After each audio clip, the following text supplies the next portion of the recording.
நீதிமொழிகள் 1ஆம் அதிகாரம் வசனம் 1 முதல் 10ஆம் வசனம் வரை. தாவீதின் குமாரனும் இஸ்ரவேலின் ராஜாவுமாகிய சாலொமோனின் நீதிமொழிகள்.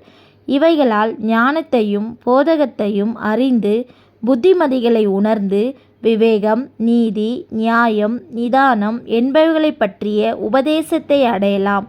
இவைகள் பேதைகளுக்கு வினாவையும் வாலிபருக்கு அறிவையும் விவேகத்தையும் கொடுக்கும்.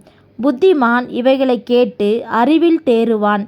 விவேகி நல்லாலோசனைகளை அடைந்து நீதிமொழியையும் அதன் அர்த்தத்தையும் ஞானிகளின் வாக்கியங்களையும் அவர்கள் உரைத்த புதைபொருள்களையும் அறிந்து கொள்வான். கர்த்தருக்கு பயப்படுதலே ஞானத்தின் ஆரம்பம். மூடர் ஞானத்தையும் போதகத்தையும் அசட்டை பண்ணுகிறார்கள். என் மகனே, உன் தகப்பன் புத்தியைக் கேள், உன் தாயின் போதகத்தை தள்ளாதே. அவைகள் உன் சிரசுக்கு அலங்காரமான முடியும், உன் கழுத்துக்கு சரப்பணியுமாயிருக்கும். என் மகனே, பாவிகள் உனக்கு நயங்காட்டினாலும் நீ சம்மதியாதே. ஆமென்.